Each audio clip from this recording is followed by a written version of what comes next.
समाजवादी नेताओं के बिगड़े बोल।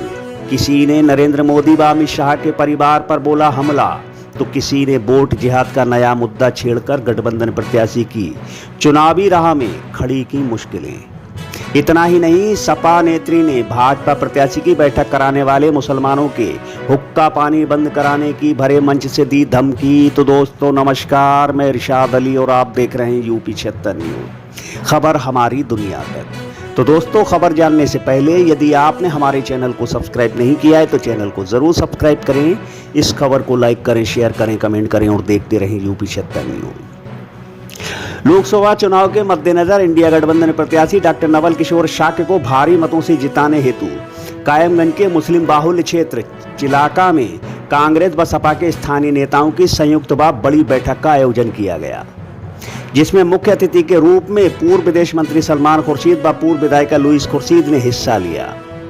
आपको बताते चले कि पूर्व विदेश मंत्री सलमान खुर्शीद को सुनने हेतु काफी भीड़ एकत्रित हो गई और कार्यक्रम में कांग्रेस व सपा के जिला अध्यक्षों सहित सभी स्थानीय नेता मौजूद रहे। कार्यक्रम में सभी वक्ताओं को बोलने का मौका मिला और सभी ने पूर्व विदेश मंत्री सलमान खुर्शीद के कद और पद की व्याख्या की। पूर्व विधायक अजय प्रताप, पूर्व विधायक अजीत कठेरिया, मृत्युंजय शर्मा, मुफ्ती जफर अहमद कासमी, सपा नेता मौलाना इरफानुल हक कादरी, सपा जिला अध्यक्ष चंद्रपाल सिंह यादव व सपा प्रत्याशी डॉक्टर नवल किशोर शाक्य सभी ने पूर्व विदेश मंत्री सलमान खुर्शीद का आभार व्यक्त किया। एक अलग पहचान बनाने वाले आदरणीय श्री सलमान खुर्शीद साहब, पूर्व विधायिका मैडम लुईस खुर्शीद साहब, इसी फरुखाबाद की धरती पर पूर्व सांसद आदरणीय पितातुल खुर्शीद आलम साहब की धरती है। ये धरती जाकिर हुसैन साहब की धरती है। ये धरती सुल्तान अहमद आलम साहब की धरती है। ये धरती अनवार दत्ता की धरती है। ये धरती मरहूम इजहार आलम की धरती है और ये धरती आदरणीय सलमान खुर्शीद साहब की भी धरती है। और इस धरती पर मैं कह सकता हूं कि मैंने डॉक्टर बन के लगातार 10 सालों से यहाँ पर काम करने का काम किया है। मैं कह सकता हूं कि इस बीमारी का मैं डॉक्टर हूं। उस बीमारी के लिए लोग बड़े बड़े अगर मेट्रोपॉलिटन सिटी में जाते हैं तो मैं दावा कर सकता हूं कि उनकी जमीनें और जेवरात जब तक नहीं बिक जाएंगे तब तक वो अपना इलाज नहीं करा पाएंगे। आपको बताते चले कि मुस्लिम बाहुल इलाके में कार्यक्रम की जिम्मेदारी सपा नेत्री व पूर्व विदेश मंत्री सलमान खुर्शीद की भतीजी मारिया आलम को दी गई थी, जहां मंच पर बैठे तमाम मंचशीन लोगों को निगाहें मंच पर लगने वाले बैनर को खोज रही थी। आपको बता दें कि कार्यक्रम में ना तो इंडिया गठबंधन का कोई बैनर था और ना ही सपा व कांग्रेस के झंडे व पैम्पलेट। इन दिनों शादी विवाह का सहालक भी है, तो ऐसा लग रहा था कि कोई इसी प्रकार का कार्यक्रम था।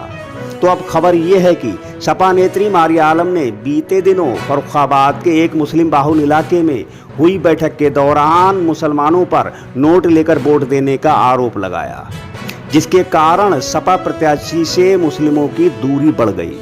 परंतु आज के कार्यक्रम में तो सपा नेत्री मारिया आलम ने सत्ताधारी दल को एक बड़ा चुनावी मुद्दा दे दिया और भरे मंच से कहा, खामोशी के साथ एक साथ होके वोटों का जिहाद करो, क्योंकि हम सिर्फ वोटों का जिहाद कर सकते हैं और इस संगी सरकार को भगाने का काम कर सकते हैं। बहुत शर्म आती है जब मैंने आज ये सुना कि कुछ मुसलमानों ने आज यहाँ पर बैठ के मुकेश राजपूत की मीटिंग कराई। मुझे लगता है समाज से उनका हुक्का पानी बंद कर देना चाहिए। बहुत शर्म आती है जब मैंने आज ये सुना कि कुछ मुसलमानों ने आज यहाँ पर बैठ के मुकेश राजपूत की मीटिंग कराई। मुझे लगता है समाज से उनका हुक्का पानी बंद कर देना। आपको बता दें कि सपा नेत्री मारिया आलम ने कार्यक्रम में वोट जिहाद का नया मुद्दा उठाया। मारिया आलम ने कहा कि हर महिला पुरुष वोट जिहाद से संविधान बचाने को वोट जिहाद की जंग को लड़ेगा। इतना ही नहीं, मारिया आलम ने मुस्लिम बाहुल्य क्षेत्र में मुस्लिम समाज को धमकाते हुए कहा कि बहुत शर्म आती है जब मैंने आज ये सुना कि कुछ मुसलमानों ने आज यहाँ बैठक कर भाजपा सांसद मुकेश राजपूत की मीटिंग कराई है। मुझे लगता है समाज को उनका हुक्का पानी बंद कर देना चाहिए। जिसके बाद मुस्लिम मतदाताओं में अब ये चर्चा है कि कौन किसकी मीटिंग कराएगा और किसको मतदान करेगा। क्या ये सपा के नेता तय करेंगे? हुक्का पानी बंद कराने जैसे शब्दों को लेकर मुस्लिम समाज में काफी रोष है।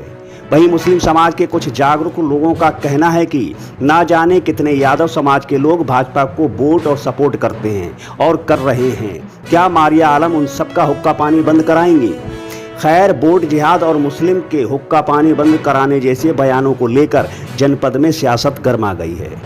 अब इसका 13 तारीख को क्या असर पड़ने वाला है ये कोई नहीं जानता। खैर, सपा नेत्री मारिया आलम ने कार्यक्रम के दौरान क्या कहा, आइए उसे सुनते हैं। परिवार का इतिहास रहा है कि जलने वालों ने फकत मेरे मुंह के निवाले देखे। कौन है जिसने मेरे पैरों के छाले देखे? एक मुद्दत में अंधेरों से लड़ा हूँ तन्हा, तब कहीं जाके जमाने ने ये उजाले देखे। अगर आज की बात की जाए, आज ये कुर्बानी जरूरी है। हमें भी बुरा लगता है, हमें भी तकलीफ होती है, लेकिन हम उस जगह पहुंच चुके हैं कि जहां ना हम जीत सकते हैं अकेले और ना हम हार सकते हैं। इसलिए हमारी हैसियत और हमारी औकात, अपनी हैसियत और अपनी औकात इंसान को सबसे पहले समझनी चाहिए कि हम सिर्फ अब जिताने के रह गए और हराने के रह गए। और अगर अब भी एक नहीं हुए तो ये समझ लेना कि यहाँ से हमारा नामो नक्श मिटाने के लिए ये संघी सरकार जो कोशिश कर रही है उसको तुम कामयाब करने का काम करोगे, उसके मंसूबों को कामयाब करने का काम करोगे। इसलिए बहुत अक्लमंदी के साथ, बहुत जज्बाती ना होके, बहुत खामोशी के साथ एक साथ होके वोटों का जिहाद करो, क्योंकि हम सिर्फ वोटों का जिहाद कर सकते हैं और इस संघी सरकार को भगाने का काम कर सकते हैं। बहुत शर्म आती है जब मैंने आज ये सुना कि कुछ मुसलमानों ने आज यहाँ पर बैठ के मुकेश राजपूत की मीटिंग कराई। मुझे लगता है समाज से उनका हुक्का पानी बंद कर देना चाहिए। इतने मतलबी मत बनो कि बच्चों की जिंदगियों से खेलो, हमारे बच्चों की जानों से खेलो। आज कितने लोग CA/NRC में जेलों में बंद हैं और आपको बताने मुझे खुशी हो रही है कि उन बच्चों के कितने केसेस सलमान खुर्शीद साहब फ्री में लड़ रहे हैं।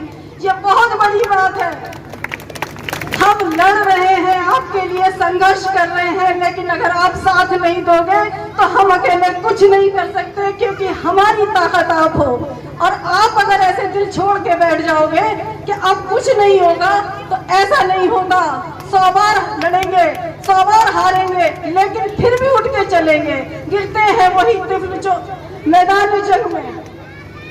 दूसरी बात यह है कि लोग कह रहे हैं कि आज जो भी आपको चुनावी मौका मिलता है, जो भी चुनावी मीटिंग होती है, लोग कहते हैं संविधान खतरे में है, लोकतंत्र के खतरे में है। मैं कहती हूँ कि इंसानियत खतरे में है।